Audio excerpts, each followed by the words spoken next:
Smartphones with some great specifications for cheap. I'll bite on that one. How's it going, guys? I'm Aaron from PhoneDog.com, and I've got two awesome AT&T Android devices in my hands. They're both $49.99, and they're packing some pretty decent specifications. The HTC One VX, available now at AT&T, with a dual-core Snapdragon S4 CPU, beats audio, Android 4.0, and a really nice build quality that's similar to all the other One Series devices. Then there's the Pantech Discover, a new device from Pantech into the high-end smartphone realm with a 12.6 megapixel camera, stereo speakers, and an HD display. Which one's going to come out on top, we'll find out in a dogfight battle. But before I kick it off too far, let's thank our partners at Best Buy Mobile for giving us devices like this for use in our One Paw Bandit giveaway game. When you walk into Best Buy Mobile to get either one, you'll walk out with unbiased suggestions. Whether it's AT&T, Sprint, T-Mobile, or Verizon, or prepaid, they'll help you get the device that's right for you. Let's do it. Dogfight time. One VX, Pantech Discover. Let's see which one comes out on top. Woof, woof. That was a terrible woof. They're actually identically priced, but they've got some different specifications. This is the HTC One VX, available on AT&T for $49.99, packing specifications like a 1.2 gigahertz dual-core Snapdragon S4 CPU, a 4.5-inch display, not HD, keep that in mind, 540 by 960 pixels, 5 megapixel camera with 1080p HD video recording capabilities on this device. It's got 4G LTE capabilities on AT&T, a 1,810 milliamp hour non-removable battery, and Android 4.0, also known as Ice Cream Sandwich, so an older version of Android with HTC Sense version 4.1, which interestingly enough is an older version than Sense 4 Plus, which is what we've seen on the Droid DNA and on the HTC One X Plus. Then you have the Pantech Discover, launching at $49.99, available now. Specs-wise, a little bit higher spec. It's got a 1.5 gigahertz dual-core Snapdragon S4 CPU, so faster clock speed, 4.8-inch HD display, 720p HD, so a higher resolution display. Got a 12.6 megapixel camera on the back with 1080p HD video recording, higher spec camera, at least from a megapixel standpoint, 2,100 milliamp hour battery that is removable, 4G LTE connectivity, and Android 4.0 with Pantech's custom user interface. So much like anything else in this world, HTC, a brand that's been around for some time, beautiful build quality here, kind of resembles the One series of devices, fits right in with the family as the One VX. And then you get the Discover, kind of a newcomer to the smartphone, or at least the high-end smartphone realm, but the specs are fantastic on this device, and considering it's $50, it beats out in a lot of ways some devices that are $100 to $150, making it a really solid option. It's dogfight time. Let's take a look at both of these. They're running Android 4.0, but you can see there are dramatic differences between the overall way that these look and feel, thanks to the fact that one is running Sense 4.1, which is HTC's UI, one is running Pantech's custom user interface. Out of the box, though, you see the typical AT&T stuff. Code scanner, family map, locker, navigator. Drive mode over here, which I'm a huge fan of AT&T Drive mode, helps you curb that texting while driving because AT&T is big on that It Can Wait campaign, which is a fantastic campaign that I strongly support. Ready to go over here on both of these devices. Smart Wi-Fi on the Discover. You've got device help, I imagine, on both of these. Yes, you do. And again, you'll see that the overall look and feel is a little bit different, which is interesting because Android, this is the part of Android being open.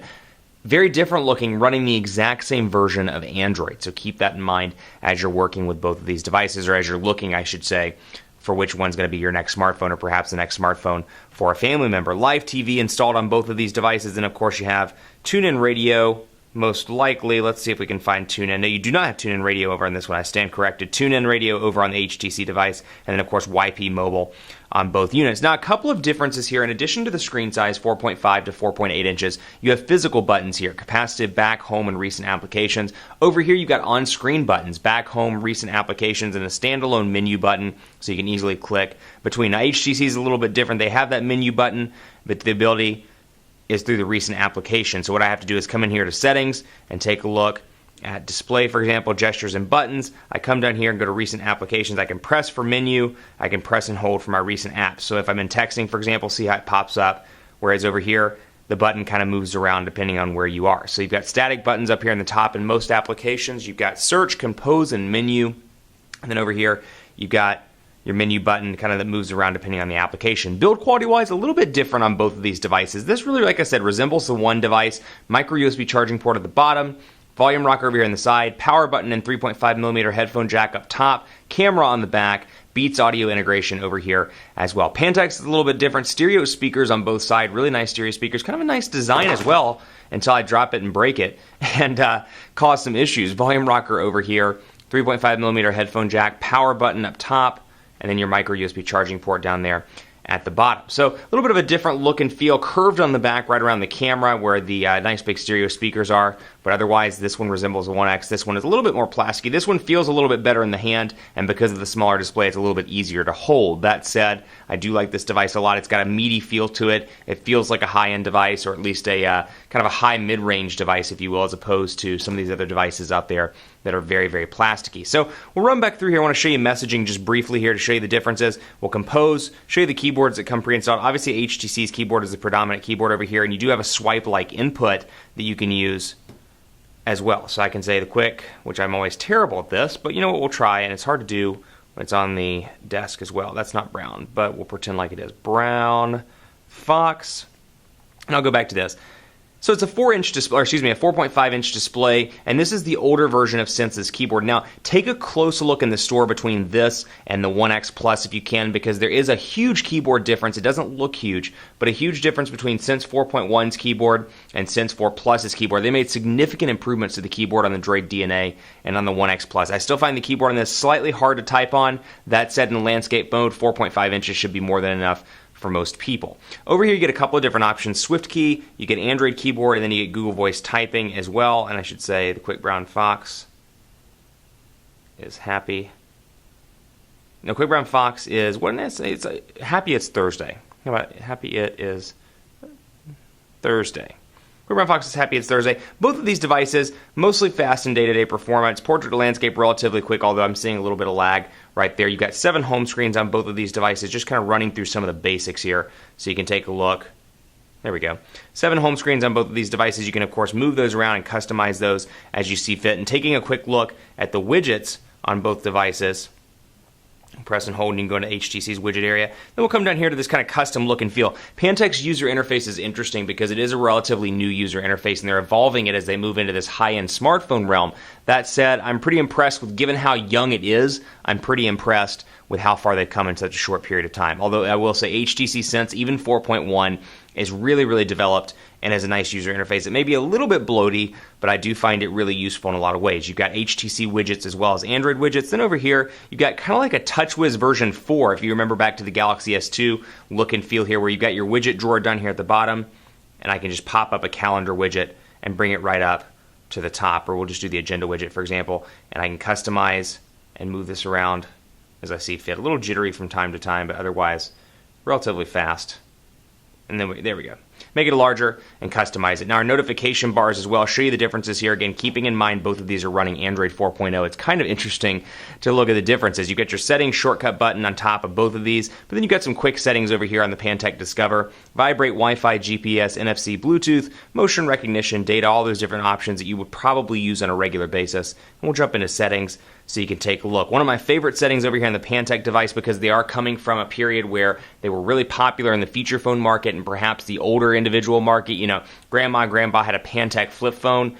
They're really trying to broaden that gap and really make these appeal to users of all demographics. So what I do like is this change experience option where you can come in here and select the easy experience. When I select it, come out, it looks just like a feature phone. So if somebody's moving over from a feature phone, maybe you got your mom or your grandma a smartphone for the first time, this is an easy way to learn the features of the device until they're comfortable going into full Android, and then you can switch it back over here with personalize, and we can change the experience right back to the standard Android experience, and you can pick up right where you left off. So that's a nice feature. Personalize over here. HTC does an incredible job with personalization. I talk about this in every video when I do a dogfight or when I do a review. They have great wallpapers, great lock screens as well, a couple of different styles to choose from, regular, productivity, photo album, weather, friend stream, people, clock, stocks, a lot of different options here. So I can bring up weather.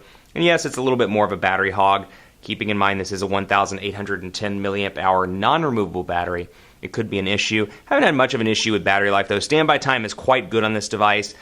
It could be a little bit better when it comes to moderate use. You know, I do find the battery. We'll talk about that in part 2, but it is better than what I expected. Keeping in mind this battery is bigger than what the original One X came with. It's a nice improvement, even though I'd like to see HTC work on a little bit bigger batteries. So you've got some shortcuts down here. You can bring up the ring to unlock the screen, or you can bring an application down into the ring to quick access that application. Over here, you've got a couple of different lock screen types as well. Happens to be one of my favorites, where I've got shortcuts to phone, messages, Chrome, and Facebook, and you can customize that as you see fit, or you can just come down here and unlock it. It's one of about four lock screens rather that this device has, if I recall off the top of my head. Let's see. Go into security, and we'll take a look at the lock detail. Yeah, you've got visual lock, which is the one I prefer, modern lock, which is typical Pantech, which is what it looks like out of the box, slide lock, a typical slide lock that's very similar to stock Android 4.0. So I turn it off and back on. This one, and a bunch of different options there. So definitely some personalization on the Discover side. Don't write it off because it doesn't have any, because it does have some personalization. That said, HTC's had much more time to come up with personalization, and I like the little abilities like changing the lock screen, and then of course coming into my skin and changing those themes around as well, where I can come in here and do like an aluminum skin, for example, and really make the device my own. Stay tuned for part 2. We'll talk about speed tests, including quadrant standard and network speed tests. We'll talk about camera and what makes these devices different in part 2. Stay tuned.